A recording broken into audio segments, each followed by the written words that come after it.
एक कंसेप्ट लेके आगे बढ़ेंगे। कंसेप्ट है, if the initial positions of two particles are r1 and r2 and their relative velocities are v1 and v2, then shortest distance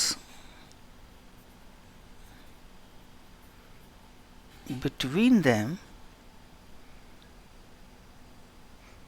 is given as d shortest is equals to r12 cross product v12 v12 का magnitude and time after which this situation will occur, कितने समय बाद ये situation आएगी, तो वो time है t equals to r12 dot v12 का होल स्क्वायर। बेसिकली ये मैथमेटिकल थोड़ा सा फॉर्मूला है। कैसे आया अगर आप कहोगे तो मैं बता दूंगा, डिराइव भी कर दूंगा, लेकिन ज़रूरत नहीं है। मैं केवल इतना चाहता हूँ कि आप इसको लर्न कर लें, क्योंकि जब भी आपको वेलोसिटीज़ दे रखी होंगी या पोजीशन वेक्टर्स दे रखे होंगे, किसमें, वेक्टर पोजीशन में, आपको शॉर्टेस्ट डिस्टेंस निकालना थोड़ा मुश्किल पड़ जाएगा अगर आपको ये फॉर्मूले याद नहीं है। क्वेश्चन देखिए, क्वेश्चन लेके आया हूँ। दो पार्टिकल है, एक पार्टिकल तो 1 है, एक पार्टिकल 2 है। Start moving simultaneously from point two points -2j cap plus 2k cap. ये पहले पॉइंट का पोजीशन वेक्टर है, ये दूसरे पॉइंट का प्रोजेक्शन वेक्टर है। इनकी वेलोसिटीज पहले की ये है और दूसरे की ये है। आपको बताना है find the time elapsed when they are at closest distance to each other and find the closest distance also. तो मैं कुछ नहीं करने वाला हूँ, मैं सबसे पहले एक तो r12 निकाल लूँगा। r12 क्या हो जाएगा तुम्हारा, -2j cap plus 2k cap minus 3i cap plus 2j cap plus 2k cap. ये आ गया है साहब आपका -3i cap minus 4j cap. v12 निकाल लूँ सर आपका, ये हो जाएगा v1 minus v2 6i cap minus 3k cap minus 2i cap minus 3j cap minus 3k cap. ये आएगा आपका 4i cap plus 3j cap. अब अपने को पता है कि शॉर्टेस्ट कितना होता है, शॉर्टेस्ट का फॉर्मूला कितना होता है।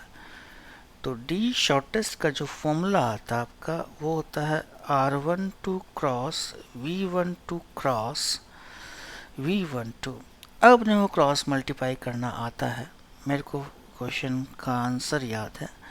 सब कुछ करने के बाद आंसर क्या आता है, 7/5 मीटर। टाइम के लिए अपन ये करते हैं r12 v12 डॉट v12 का होल स्क्वायर सॉल्व कीजिए, ये आएगा 24/25 सेकेंड। फाइन, कुछ नहीं किया मैंने r12 निकाला है, मैंने v12 निकाला है, and then I have placed in the formula, nothing else. या हम अभी भी जो कर रहे हैं वो है क्लोजेस्ट डिस्टेंस ऑफ अप्रोच। एक बहुत अच्छा क्वेश्चन है मेरे पास। Two straight tracks AOB and COB meet each other at right angles. ठीक है, a person walking at a speed of 5 km per hour along AOP is at the crossing O at noon। 12 बजे जो है वो जो है वो crossing O पे है। Another person walking at same speed along COD reaches the crossing O at 1:30 PM। दूसरा जो बंदा है वो 1:30 बजे पहुंचता है। Find what time the distance between them is least and what is the value. तो थोड़ा सा सोचना पड़ेगा अपने को क्वेश्चन में, ठीक है। तो क्वेश्चन को सॉल्व करने के लिए थोड़ा सा इसको विजुलाइज करें। ये हमने कहा कि ये AOB है और ये COD है। जब AOB वाला पर्सन यहाँ पहुँच चुका है, 5 मीटर है, 5 किलोमीटर है, 5 किलोमीटर पर आवर वाला 12 बजे यहाँ पहुँच चुका है, तो ये वाले भाई साहब अभी यहीं हैं, ये वाले भाई साहब अभी यहीं हैं, तो ये भी 5 किलोमीटर पर आवर है। इन वाले भाई साहब को यहाँ पहुँचने में अभी 1.5 घंटा लगेगा, 1:30 PM। तो तब तक क्या ये वाला पार्टिकल इसका वेट करेगा? नहीं, ये अपना आगे चल देगा, ये अपना आगे चलेगा। तो जब ये वाला पार्टिकल यहाँ पहुँचेगा, टाइम कितना लगेगा? 1.5 घंटा। तो जब ये यहाँ पहुँचेगा तो ये 1.5 घंटे में 5 किलोमीटर पर आवर की स्पीड से चलता हुआ 5 × 1.5 किलोमीटर आगे चला गया, ठीक है। उसके बाद भी अपन देखते हैं, let t be the time after 01:30 PM, 1:30 बजे के बाद t टाइम है, when distance between them is least। तो ये कितना चला है? 5 × 1.5 घंटे तो चला ही है, प्लस टी टाइम और चलना पड़ेगा, क्योंकि उसके टी टाइम बाद लीस्ट डिस्टेंस आई है, ठीक है। So distance of first person, so distance of first person from point O, from point O at time t is at time t कितना आ जाएगा सर? d1 तुम्हारा हो जाएगा v × 1.5 vt, या v कितना है सर? 5 × 1.5, 5 × t, 7.5 + 5t, 7.5 + 5t, ठीक है। आफ्टर टाइम 1:30 या after time t hours after 1:30, at time t hours after 1:30, distance traveled by second person is कितना हो जाएगा? d2 = vt, d2 = vt। तो d2 = कितना हो गया सर? 5t। आप सिचुएशन देख लो, सिचुएशन ये होगी, फर्स्ट पर्सन ये है, ये O है आपका, ये होगा 7.5 + 5t, और ये सेकेंड पर्सन है, ये आपका कितना हो गया? 5t, है ना। ये अभी भी 5 से जा रहा होगा, ये अभी भी 5 से जा रहा है, ठीक है। व्हाटएवर, इन दोनों के बीच की जो डिस्टेंस है आफ्टर टाइम t, ये कितनी हो गई? x, ठीक है। So distance between 1 and 2, distance between 1 and 2, x square is equals to d1 square plus d2 square 7.55t का होल स्क्वायर प्लस 5t का होल स्क्वायर बराबर। फॉर मैक्सिमा और मिनिमा हम क्या करते हैं सर? डिफ्रेंशिएट करते हैं और 0 कर देते हैं।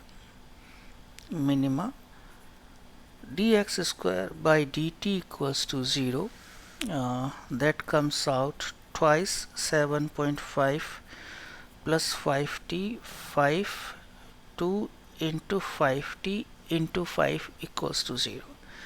देखो 1 5 से 1 5 किया, 2 से 2 गया, ठीक है, is equals to 0। 7.5 plus 10t, 7.5 plus 10t equals to 0। तो t इक्वल्स टू आ गया -7.5 अपॉन 10, है ना, तो 75/100, दैट इज -0.75 r। -0.75 r बोले तो -0.75 इंटू 60 -45 मिनट। -45 मिनट मतलब टाइम क्या हो गया, 1:30 बजे से -45 मिनट पहले, तो ये हो जाएगा 12:45 PM। तो 1:45 बजे इन दोनों के बीच में जो डिस्टेंस होगी वो लीस्ट होगी। 1:45 बजे इन दोनों के बीच जो डिस्टेंस होगी वो लीस्ट होगी। ज़्यादा घबराने की बात नहीं है। ये जब 12 बजे पे था तो ओ पे पहुंचा, 12 बजे ओ पे पहुंचा, ये 1:30 बजे ओ पे पहुंचेगा। तो ये पहुंच गया और इसको पहुंचने में 1.5 घंटा लगेगा। तो मीनवाइल ये आगे चलेगा, वेट थोड़ी करेगा, ठीक है। इन दोनों के बीच में मिनिमम डिस्टेंस निकालनी है। तो जब ये 1.5 घंटे आगे चला गया और ये यहाँ पहुँच गया, उसके टी टाइम बाद में मान लेता हूँ कि इनके बीच डिस्टेंस जो क्या है वो लीस्ट है। तो टी टाइम में ये कुछ और आगे चला होगा, तो कितना चला होगा, 5 इंटू जो भी टाइम है v into 1.5 plus we T.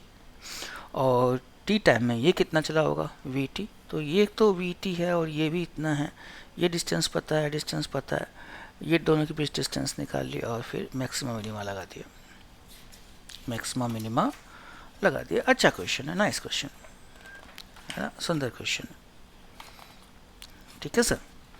एक और क्वेश्चन लेके फिर इसको एंड करेंगे अपन। बड़ा सिंपल सा क्वेश्चन ले रहा हूँ मैं, ordinary question, very ordinary question. दो पार्टिकल्स हैं ए और बी, दो पार्टिकल्स हैं ए और B, given that R A इतना है और आर बी इतना है, वी ए इतना है और वी बी इतना है। Calculate value of x if they collide.